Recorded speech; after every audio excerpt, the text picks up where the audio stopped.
Hello everyone and welcome back. This is not the video I thought I was going to be making today. I have other videos on the go. There's so many, but they are bigger projects. They will come, don't worry, but I have to talk about this. It's time sensitive. It's just come out. Today is the day that we got a story trailer for the new Spider-Man game. So I'm going to break it down piece by piece, give you my thoughts and opinions, and then I want to hear yours as well down below. So without wasting any more time, let's get into this. So the first thing we see is Harry. We have finally seen what this guy looks like, and at first it's a little jarring, but then you watch the clip 10 times and you start to get used to it. Harry's talking to Peter about healing the world, and that very much reinforces my theory that Harry is Venom, and after this trailer I'm 100% certain that he is Venom. We then get a cinematic that looks so good, it's almost photoreal, like it's out of a movie. We get to see Miles jump off a building with the exaggerated swagger, if you know. We then get to see more of the city. It looks fantastic, as Insomniac just never fails on this front. And then we get to see Harry meet Miles for the first time. And you can tell Miles is almost a little apprehensive, like, I thought I was your best friend. We're like Spider Bros, man. How much closer could you be with someone? Who's this bloody Harry guy? Miles has a fresh cut, and I appreciate that they're trying to differentiate him a bit more from the Into the and Across the Spider-Verse Miles. Out of all the character models, I think his probably looks the best. Peter does look better in this for the most part. Pretty sure the face capture is off the actor Ben Jordan, and the likeness here is much more present. Peter doesn't look so much like a child anymore. He actually looks like a veteran Spider-Man that's had the years take their toll on him. His hair's a little more scruffy again, and I appreciate it. We see a bit more of the web wings, which I can't wait to try out, but still, I'm here for swinging. I want to be able to swing really fast, okay? I know the web wings are going to make us fly really fast, but I want to be able to swing fast. We then get another look at MJ, and I am split down the middle with this because I thought about it prior to seeing any of this, that if she didn't have her hair up and she just let her hair down and they changed a couple of things here and there, they could really turn around people's opinions of this character. Because it's not that the character is bad at all, it's that you tied the very poor stealth missions to that character, and so you associate the feeling of seeing her with, a stealth sequence that really breaks the pacing of the game. As well as being in Peter's shoes almost every other second of the game, you really only see things from his perspective for the most part, and you're like, yes, MJ, what are you doing? You don't have powers. What the hell is going on? But look, I like the change of the hair being down, but what happened to her face? She doesn't look like a real person, because they've got these other characters down so well that they look like real people. I don't know what it is. Something, maybe it's because her lips seem smaller than they were before and her eyes seem way bigger. To me, there's a little bit of an uncanny valley there, but that might just be because of the clips I've seen. Maybe playing the game, I can get much more used to it and it won't seem so out of place. But these models aren't final, and they will be worked on up until the release of the game, so maybe just a couple tweaks there. Otherwise, everyone looks fantastic. So the next big thing, and we're getting into the good stuff now, the juicy bits, alright? This second half of the trailer is just, look at this, look at this, look at this. My gosh, I can't believe it. So the first thing, the symbiote is an alien. Yes!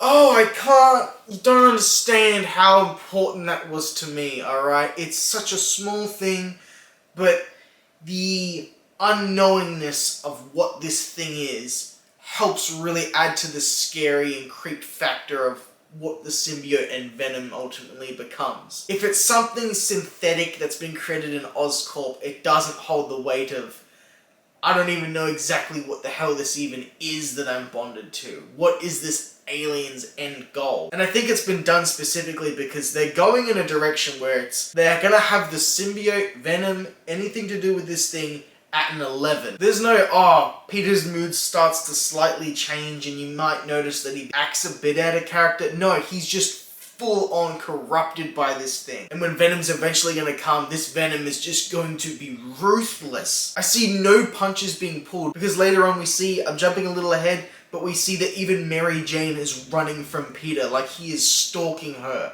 alright?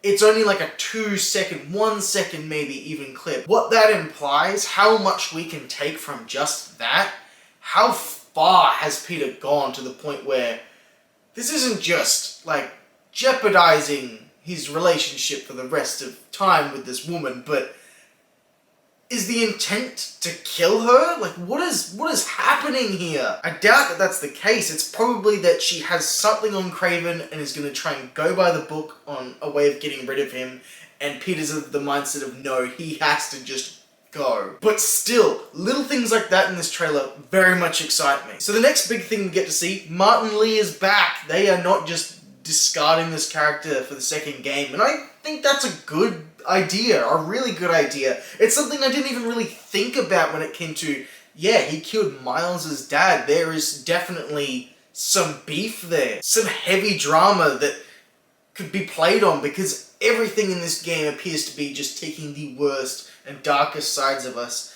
the ugliest sides of us, and bringing them to the forefront. Miles can be filled with the same revenge that Peter is usually filled with, going after his uncle's killer, after maybe trying to do the right thing and deal with Peter and all these other situations happening. And I think it's fantastic. It's part of Marvel comic books where don't kill your villains, keep them around, keep developing them like you develop the heroes to create these even bigger, more bombastic stories. We then see a shot of what I think is Wraith, and she's another dimension to this picture altogether. Probably she would have to be just side missions. There's so much story already going on in this. How's Peter gonna handle her in the black suit compared to how much he's already tolerating? How much will Peter put up with before he's like, I don't care that we were friends anymore.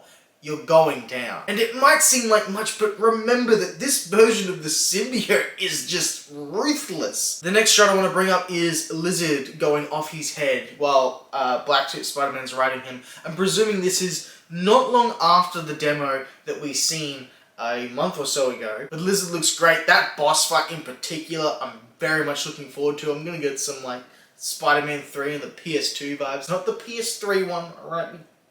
Try not to talk about it. Help! Please! Someone! I'm going to die! We see the symbiote freaking out and then it's shooting tendrils out everywhere, reminiscent of Spider-Man Friend or Foe if you've played that one. That's going back a bit now, but I'm glad that this is in the game. I hope this is going to be reminiscent of the Web Blossom in the first game where you just throw out tendrils everywhere and you just wipe the floor with 30 people at once. We then get to see Harry say, "You're a fraud, Spider-Man," just before smashing something. And then we get to see Venom to close out the trailer. My god, he is perfect, isn't he? The only thing a fan could pick on would be the fact that the top legs on the spider go over the shoulders. Like, and that's if you're a real diehard fan. And that's the worst thing we can pick? This looks incredible. He's the right amount of big, but then he's also lean enough to be able to move. He's not too slimy and wet. He's not too rigid and rough. Everything that we have seen and heard so far about this interpretation is looking to be the best version of Venom we have ever had. The one that I have waited my entire life for. Venom to me is my favorite villain in all of fiction. And that includes movies, books, TV, everything. Because while I love characters like the Joker, there are a lot of psychopaths and crazy people out there. You got your Hannibal Lecters, there's a lot of them. There's nothing like this villain. The idea of this costume flowing over somebody, hypnotizing them almost, like a magic trick, influencing their decisions, it being like an allegory for drug abuse. There's just...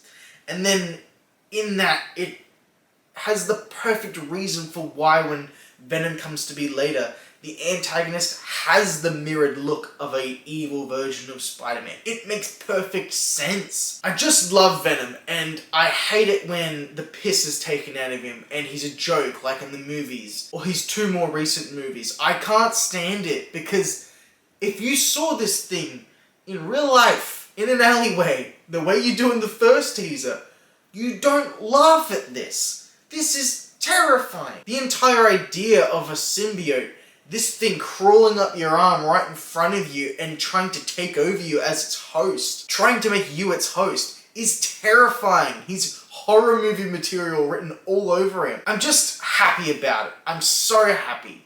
I'm so happy that this IP is with Insomniac because they know what the hell they're doing. Anytime I have any doubts, they just shut them out of my mind. There's more stuff to talk about. The PlayStation blog had an entire spiel of information about this game. I can only remember a few tidbits, but Miles is trying to get into college, I'm pretty sure, and he's really struggling to do that. Both the Spider-Men are in their prime. They've been doing this for 9 to 10 months since the last game. And while the Spider-Men are in their prime, their personal lives are suffering for it. So yes, Miles is trying to get into a better school and have that work for him, but he's neglecting it because Spider-Maning it is easier. Just procrastinate it, which is something we can all relate to, I'm sure. And then for Peter, he is neck deep in bills trying to hold on to Aunt May's house, but he can't let go of it because of sentimental value. And if he has to let go of this thing because he just can't afford it, and it's the last bit of May that he's clinging on to, the things you can do with the black suit, the emotional strings that you could pull in this game. Shut up, PlayStation, not right now. I was watching the trailer a lot, I just couldn't help myself, and the thing's still on. Don't worry about it. There's more stuff on the blog that I can't remember. I could break that all down for you guys as well if you want to hear about that and my thoughts on that. That's just a little bit of stuff. But all of this news, it's all come from San Diego Comic-Con, where they did an hour-long panel talking about anything and everything in this game, really, and I'm really upset that we can't watch it. There's no clear live stream. We've got a lot of quotes and tweets, but it's not it. I don't know why Insomniac or whoever is running the particular panel at Hall H feels like they have to shut out a whole huge portion of the fan base. Like for me, I live in Australia. Almost all of these events, things that happen, I just zero opportunity to go and see. None. There's no way. Minor complaint, not the point. Point is, we've got another day of news coming tomorrow and another day after that.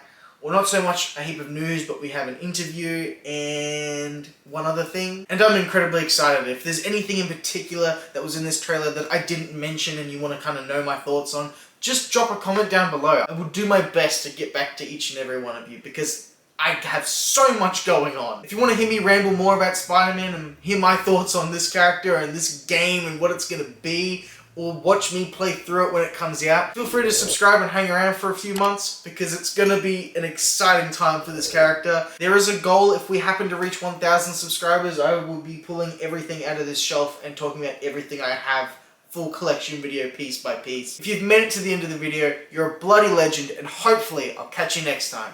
Bye guys.